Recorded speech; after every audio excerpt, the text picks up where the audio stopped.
खट्टर साहब आपने बेरा है करंटिया की सरकार है, जुठिया की बोचारा, लेन देन का खकनी, साहूकारी में सकनी, इन पे कोई।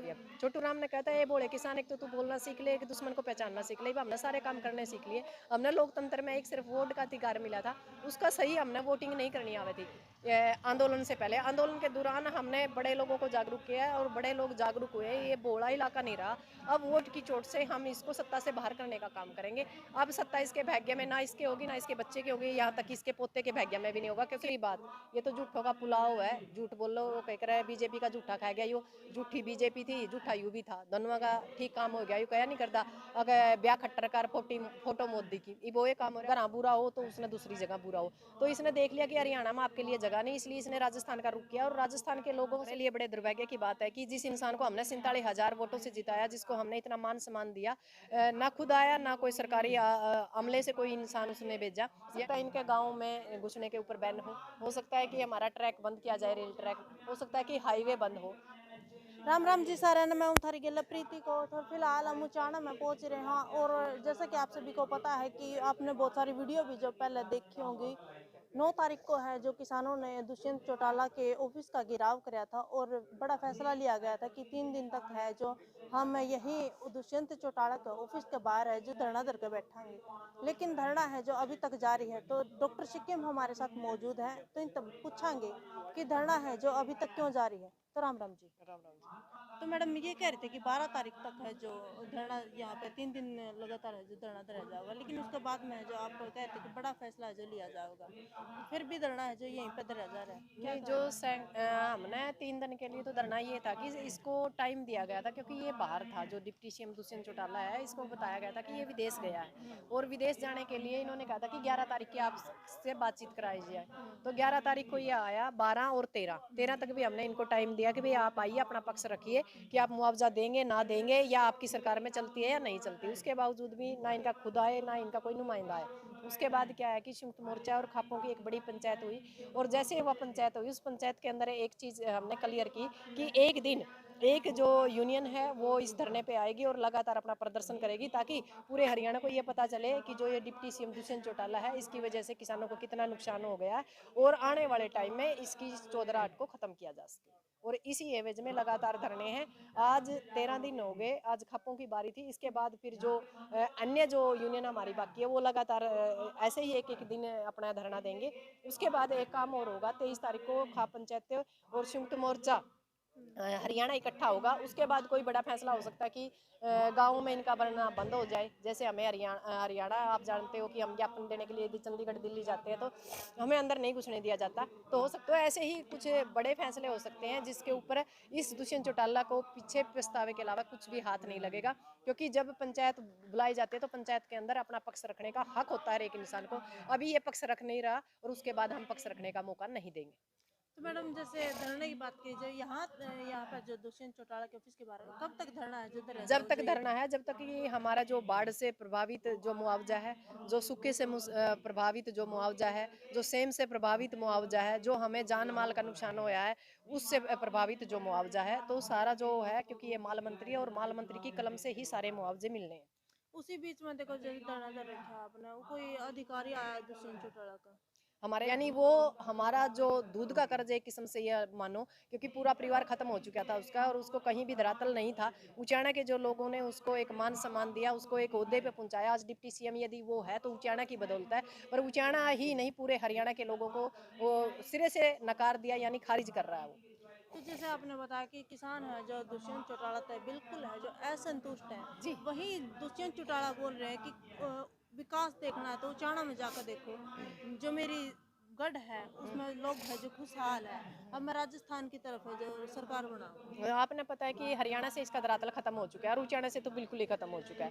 कि जिसने कहा यार हमारे हरियाणा में कहावत है कि जिसने, मैं कहना चाहूंगी कि ये वो ठग है जिसने हमें ठग के खट्टर के घर हमने बेच दिया। तो आप अपना आगे फैसला ले लेना कि आपको किसके घर बेचेगा। और यदि आपने विकास देखना तो आप आके देखिए, स्टेडियम नहीं है, डॉक्टर नहीं है, एसडीएम नहीं है, तहसीलदार नहीं है, सड़कें नहीं है और स्कूल नहीं है। यहाँ कुछ भी नहीं है। ये सिर्फ वोटों के लिए हॉट सीट है। बाकी जो भी हमारे स्थानीय मुद्दे हैं उनके ऊपर लगातार हमें लड़ना पड़ रहा है। एक एसडीएम और तहसीलदार के लिए भी जब धरना लगाना पड़ा, क्योंकि आपने पता है कि तहसील में हम लगातार 11 महीने से संघर्ष कर रहे हैं, तो आप समझदार हो कि कितना विकास होगा। किसी के पास इतना फालतू टाइम नहीं कि बिना मतलब वो धरने के ऊपर बैठे। जैसे दुष्यंत चौटाला कह रहे कि 75% नौकरी है जो मैंने हरियाणा में दी है, जी, और वही मतलब उतनी ही नौकरी है जो मैं राजस्थान में भी देने की कोशिश करूँ। हरियाणा में ना तो सरकारी नौकरी है ना प्राइवेट नौकरी है, और 75% कहीं दे ही नहीं। दूसरा वोट मारे और खट्टर का जय बेचे इसने। कितने का विकास हो रहा है आपने मेरा 75% ना हरियाणा में मिला। 5100 पिल्सन बनाई थी, ना वहाँ मिली, ना रोजगार मिला, ना शिक्षा मिली, ना कुछ। आप लोगों ने पता है कि रोज नए नए कांड उच्चारण में, ना सुरक्षा है। तो यहाँ कुछ भी नहीं है। ये तो वही बात है कि सिर्फ झूठ बोलने का काम करता है और लोगों से वोट लेकर फिर बेचने का काम करता है। तो जैसे आप कहते हो कि सत्ता परिवर्तन जरूरी है, तो सत्ता परिवर्तन कैसे हो सके? सत्ता परिवर्तन तभी हो सकता है कि जो शोषित वर्ग है वो सारे एक झंडे के नीचे आए, और हमें जो लोकतंत्र के अंदर एक ही वोट ही एक ऐसी ताकत है जिसके अंदर हम सत्ता परिवर्तन कर सकते हैं। क्योंकि बार बार वही लोग कभी इनेलो में आते हैं, कभी जेजेपी में आते हैं, कभी कांग्रेस में आते हैं, कभी बीजेपी में आते हैं। उन चेहरों को दरकिनार करके जो लगातार सत्तासीन लोग हैं उनको पार्टियों से, सत्ता से बाहर करो। नए लोगों को विधानसभा और संसद भेजने का काम करो। शोषित वर्ग से, गरीब वर्ग से, महिलाओं को, कर्मचारी को, व्यापारी को, यानी दुकानदार को, उन लोगों को जिनको ये पता चले कि मूलभूत सुविधाएं कैसे प्राप्त की जाती है और मूलभूत सुविधाओं के बिना इंसान की जिंदगी कैसी है। यदि हम उन लोगों को विधानसभा और संसद भेजने का काम करेंगे तो कुछ ना कुछ परिवर्तन हरियाणा भारत के अंदर होगा। क्योंकि भगत सिंह ने कहा था कि इंसान के द्वारा इंसान के ऊपर शोषण ना हो और सबको बराबरी का अधिकार हो। यानी एक इंसान के पास 100 रुपये, के पास 1 पैसा है, यानी ये गैर बराबरी है। हम महिला और पुरुष के अंदर बराबरी नहीं मानते, वो बराबरी होनी चाहिए। जब तक समाज के अंदर समानता नहीं आएगी, बराबरी का अधिकार नहीं होगा हर चीज़ में, तब तक हम ऐसे ही शोषित होते रहेंगे। हमें बराबरी का सिस्टम हरियाणा और भारत के अंदर करना पड़ेगा। भगत सिंह के सपनों का जो भारत है उसको हमने कहीं ना कहीं दोबारा से आगाज करना पड़ेगा। जो उन्होंने एक छोटी सी उम्र के अंदर अपनी जो जिंदगी है वो देश के नाम शहीद कर दी थी, उस शहीदी का अभी हम, उन्होंने कहा था कि एक आर्थिक लड़ाई लड़नी पड़ेगी, वही आर्थिक लड़ाई हम आज लड़ रहे हैं। और इस आर्थिक लड़ाई को तब जीत पाएंगे जब समानता और बराबरी का काम हम कर पाएंगे। जैसे अब 2024 में चुनाव आने लग रहे हैं, जी, तो सारे लीडर हैं जो अपना चुनाव का प्रसारण जो करने लग रहे हैं, वहीं दुष्यंत चौटाला भी जो प्रसारण करने लग रहे हैं, कह रहे कि हम भी अब सरकार बनावाएंगे। जी। नहीं देखो, कहने को तो क्या कोई लगा आपने बन नहीं, जाएगी सरकार? कहने को तो पता नहीं कि कैसे कहे, तो भाग मारे मारे थे जो पहला सरकार में उसका हिस्सा कराया कि हम लोगों को, हमारे बच्चों को भी समझा के जाएंगे कि ये वो गुंडे लोग हैं जिन लोगों ने हमसे अपना वोट लिपटा और दूसरे जिन लोगों के ये खिलाफ बोल रहे थे उन्हीं को बेच डाला। तो 2024 में आप कैसा चेहरा देखना चाहोगे? मैं ऐसा चेहरा देखना चाहती हूँ जो भगत सिंह से प्रेरित हो, जो गरीब की बात करे, जो रोजगार की बात करे, जो शिक्षा की बात करे, जो सुरक्षा की बात करे, जो आम पब्लिक के बीच से कोई ऐसा इंसान हो, ऐसा चेहरा हो जिसके अंदर लड़ने की ताकत हो, और जो ये सत्तासीन जो लोग हैं इनका भी मतलब सामना करके वो विधानसभा और संसद में अपनी आवाज़ गूंजाने का काम करे। एक नया चेहरा हो ताकि उसके अंदर हम ये देख सके कि ये कुछ बदल देगा।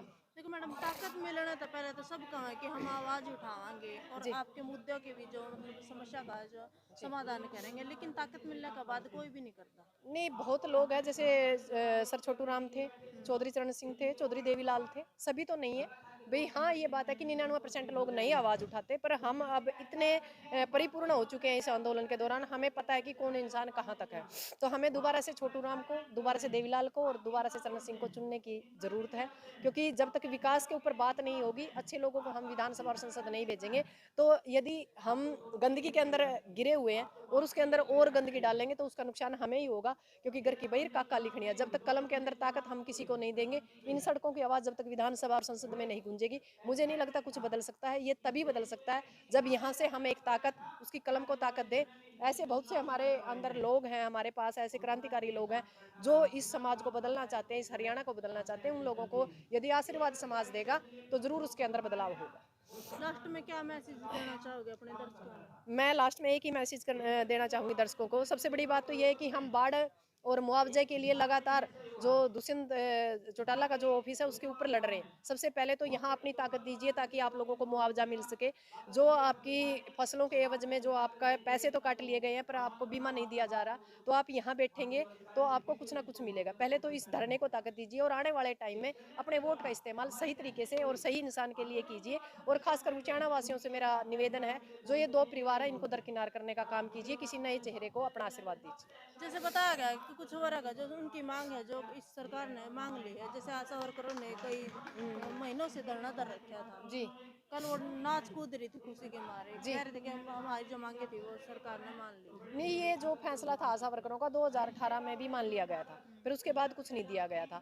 अब भी इस चीज़ को हम नू नहीं कह सकते कि भाई दे दिया जब जब उनके अकाउंटों में चला जाएगा। अभी सिर्फ कहने की बात है, घोषणा कई बार कर रखी है और विश्वास नहीं कराया जा सकता। ठीक है भाई, इंतिम मान लिया 74 दिन के बाद मान्या, लाठी डंडे मार का मान्या, यदि यही मान नहीं थी तो पहले भी मान सकता।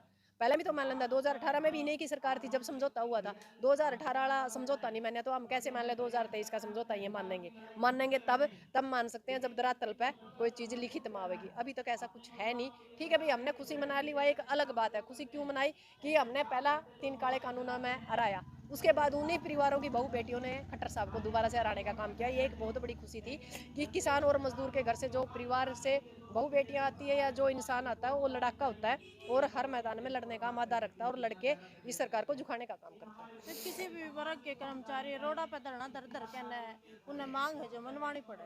नहीं, सबसे बड़ी बात है कि ये निकम्मी सरकार है, ये सुनती नहीं और इसकी ना सुनने की वजह से ही इसके जाने के दिन आ गए हैं। क्योंकि चाहे व्यापारी हो, चाहे कर्मचारी हो, चाहे महिला हो, हर वर्ग इससे परेशान है। सारे, चाहे व्यापारी हो, चाहे किसान हो, चाहे मजदूर हो, सारे सड़क के ऊपर लड़ रहे हैं लगातार और सड़कों के ऊपर लगातार धरने लग रहे हैं। आप लोगों को पता है हरियाणा धरनों का एक गढ़ बन चुका है, या ये इस सरकार की नाकामी है।